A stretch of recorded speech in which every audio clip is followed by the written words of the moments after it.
Good morning, everyone. Welcome to our complimentary mini course.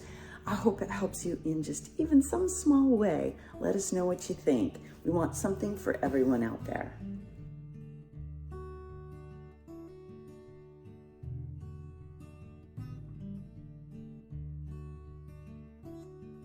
So today we're gonna take one or two pieces and create them from start to finish.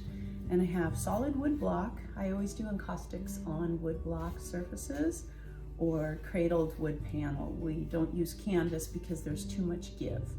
So the first thing we'll do is take our wood block and tape it around the edges with blue painter's tape. And the way I like to do it is right up to the very top edge and snug it in so no wax can seep down, and just go around the whole block. So when I start blocks, sometimes working on a couple at once is a nice way to go. And I like to just take smooth, even strokes. Again, the hot plate should be around 185 to 200 degrees Fahrenheit. And you really want to load up the brush that you're using with plenty of wax, let it drip over the edges, and you don't want to overlap too much. My one area is a little bit light there, so I'll go over that. Perfection is not something we're striving for. We're just really coating the wood block with the first few layers. Again, generously, liberally, letting it float right off the edges. I'm just going to go ahead and rotate 180 degrees on both blocks so that we can get a second generous coat. And this is one of the rare times I'll do 2 coats before hitting it with heat. And this is a really beautiful meditative part of encaustic painting. Don't worry too much about the air holes. Over time, they'll work themselves out. All right, this is one of the rare times where I say go ahead and put on 2 thick coats before you fuse it. We're still doing base layers. And this is just white encaustic medium with white dry pigment stick that color. So keeping the brush relatively flat when I go across for a nice even coat. A pretty uniform looking surface. It's okay to have some undulations, but I'm just going rhythmically across, slow and steady, and not too close. As soon as you see it turning liquid, you go on. So we're going to start setting up just a slight horizon line. Just wanting to move the brush along, kind of creating a little bit of reflection. I don't worry about the drips so much. You want to make sure your table is at a good height for you and that the room you're working in is pretty well ventilated. So again, I'm just using black pigmented encaustic medium, and that's beeswax, resin, and black oil or powdered pigments mixed in. And I think the key for everybody is just to get in there and move things around. You can always scrape or melt or fuse, but just having fun moving color around. We'll take this beautiful turquoise.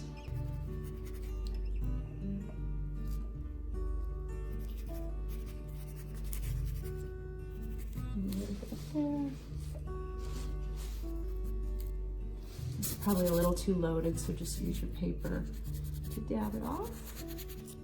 And just trying to kind of lighten the color a tad. And now I'll just start to feather in around the top of this.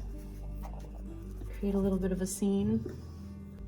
Maybe vignette the corners just a little bit, knowing that we're going to fuse all this and then add a layer over it. And if you do anything that you don't care for, you can always scrape it out. I'm going to try to do some drag to get some vertical visual interest. Can always add more. And then I tend to just reuse all my scrapings and melt them down. All right, it's time to fuse with some heat. It's okay to linger in some areas to disperse the pigments. I think it's kind of interesting. And you can always go over it with a white or something if it's too much. And then if you think the key for everybody is just to get in there and move things around. You can always go over it with a white or something if it's too much. The goal is to take down some of the surface texture and tooth, and you can always leave some as you add to it.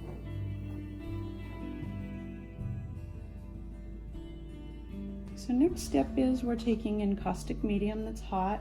Usually I like this to be all the way melted, and we're doing a top layer on this piece just to start giving it some dimension. And I think I'm just going to go across rhythmically. We've already fused the lower layers and let it cool, and we're creating a layered piece to be sure, as most encaustic pieces are, but we're also starting to cover the subtext, and then we'll paint up from there.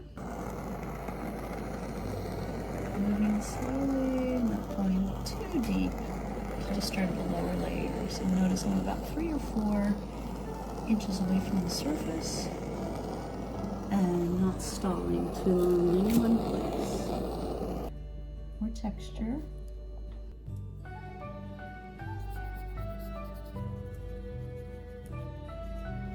So this is just your basic oil paints. Again, we don't use acrylics, but I'm just going to very lightly go with this pretty blue, and I'll probably rag a lot of it away so you'll barely even know that I did this, but it just starts to create an effect. And I'm just kind of going vertically and ragging it off so you get that subtle color. So I'm starting to go over some areas that have cooled and set up, and I'm not necessarily doing it in one specific way.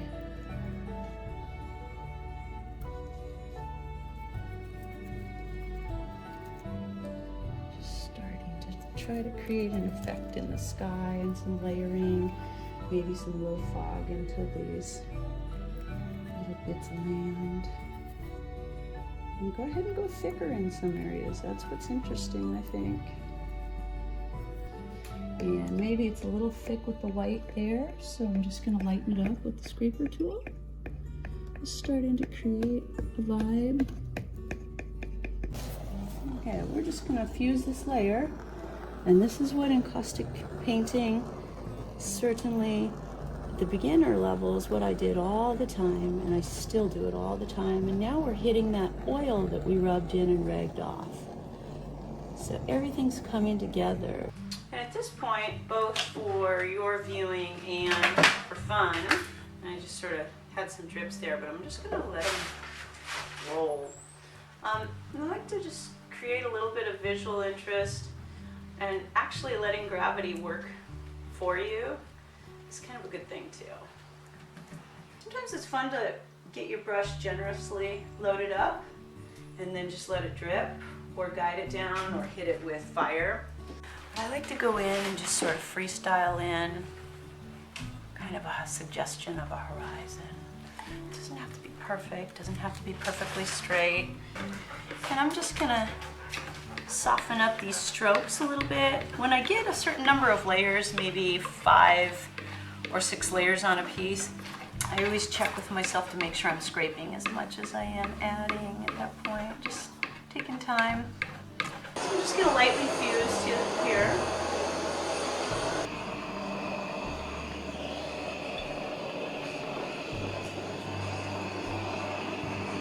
Just sort of get some of this in here just for fun.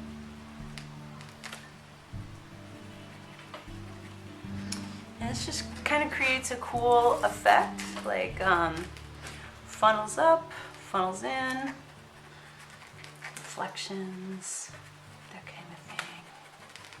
I don't know, that to me is starting to look more like my style of work.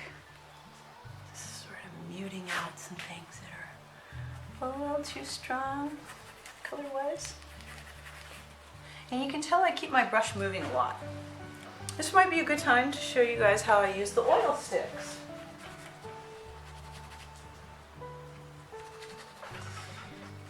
I think once I started working with these sticks, I started to come into my own as far as comfort with the wax medium and all the different things you could do with it, because it helped me go beyond wax from the can to the piece, if that makes any sense. So I have found it to be a really nice opening of possibilities while I'm working. So one of the things I'm going to come back now is I'll again create more of a horizon line with the white to off-white. Then I'll show you guys how to do the shellac burn, which is one of my very favorite techniques. And I'm still evolving with it, having lots of fun with it. The shellac burn technique, which many of you have heard about or read about, this is Zinsser liquid shellac. Shellac is from the lac bug, and you can get the amber, which this is, more of a yellow hue, and then you can get clear. I'm running out of table room quickly. So what I do is pour just a little bit into a Dixie cup. It's not the most elegant thing to do in the world because you get it all over and all over the rim, but we can always clean that up. What I'm going to add to it is some dry masonry pigment. Take a little bit of these dry pigments, go ahead and put some into a lid so you can kind of control the amount. But I'm stirring up the dry powder pigments. You can't stir it too much. And then we're going to spread it onto the piece. So you want to take a sponge brush and just generously brush it down like this. At least that's the direction I'm going. Might even do a little bit more like that. I don't know. Once you fire it, it's not going to come across as solid looking. I'm just going straight amber shellac. And I don't know, kind of put a little bit there and there, a little bit here, just for fun if you're okay with the color tones coming through. I'm gonna go with that more brown first. And you don't have to hit it uniformly, but just do whatever works for you at the moment. You can always scrape or manipulate it however you want to. I hope you guys can tell that I'm thoroughly mesmerized by doing this stuff all day, and I could do it endlessly.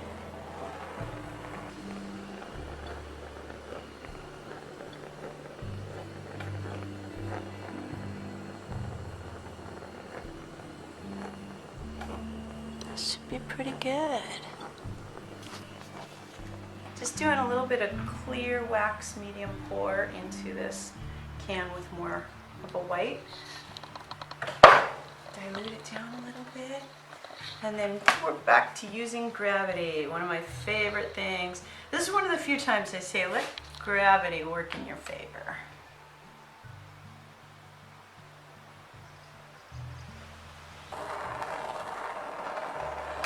And this just sort of softens everything, lets it trail on down. Just turn it around and decide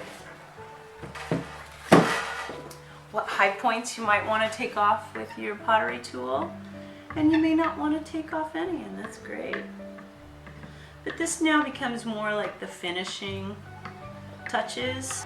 One step that I think is often important once the pieces have sat, in other words, a piece, it's hard to rush a piece all in one session or 2 sessions, but I think it's nice to take some clear medium, just as I am, and it's nice to have dedicated pans for this kind of finish work, so in case you sully the clear medium, you're not ruining your whole vat.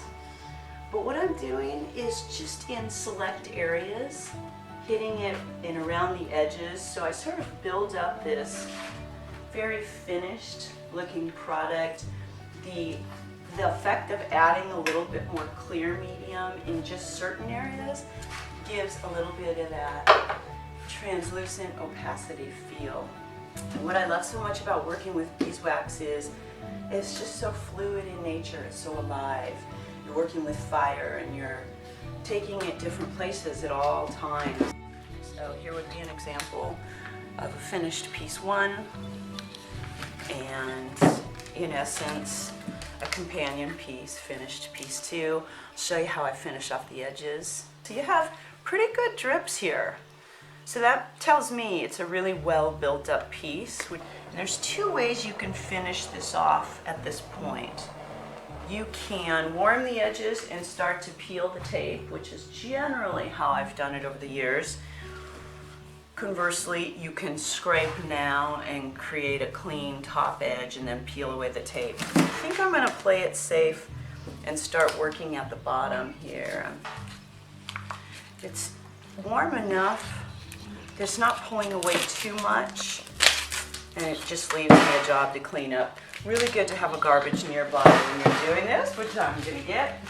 Any of my experiences that I'm sharing are just how I do it. A lot of people have techniques that are better and tidier. It's just whatever will work for you in your studio.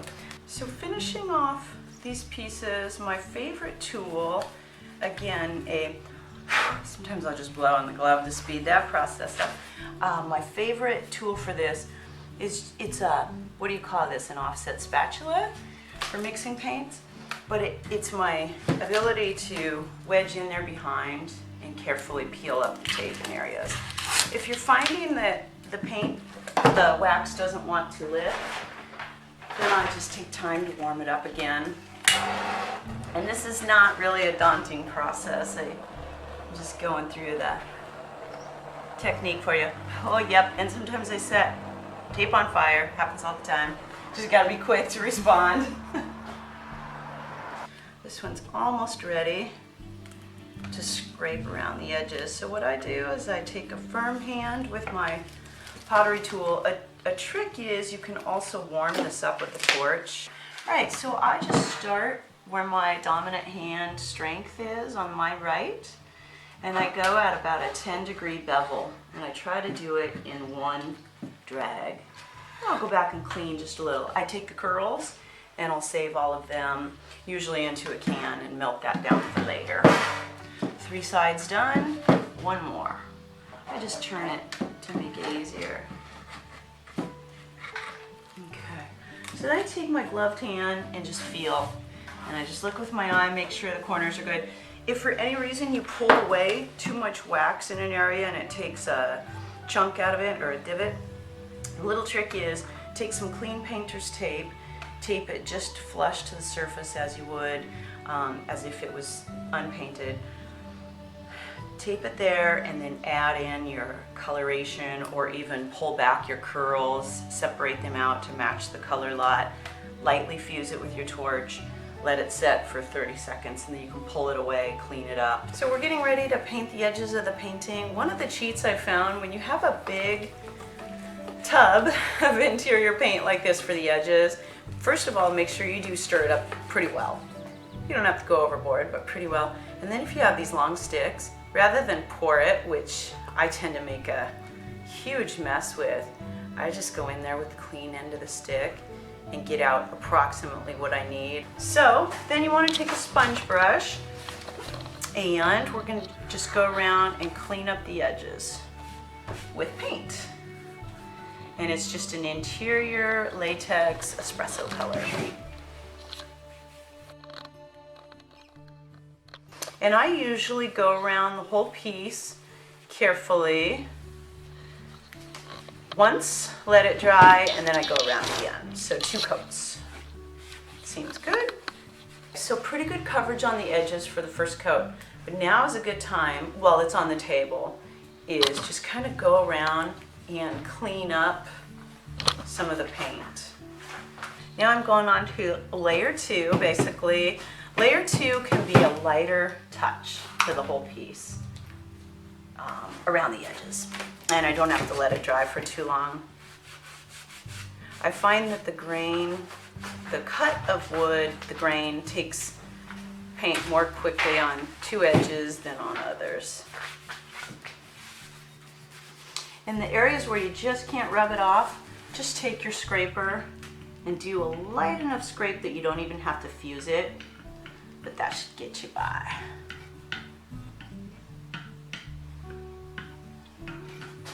Doesn't have to be perfect either. It is a painted organic piece.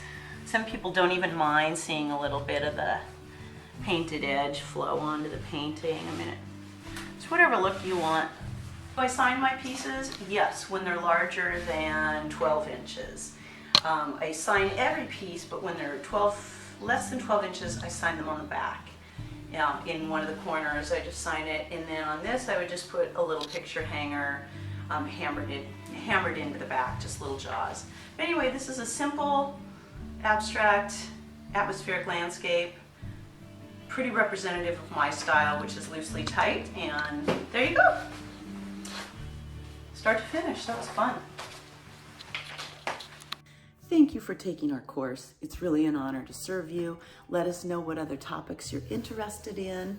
Keeping in mind, a part of proceeds go to kitty cats like this who are cruising around looking for new things to be curious about. And I just wanted to say it's a pleasure to be a part of your creative practice, even if in a small, tiny way. But do consider our other courses.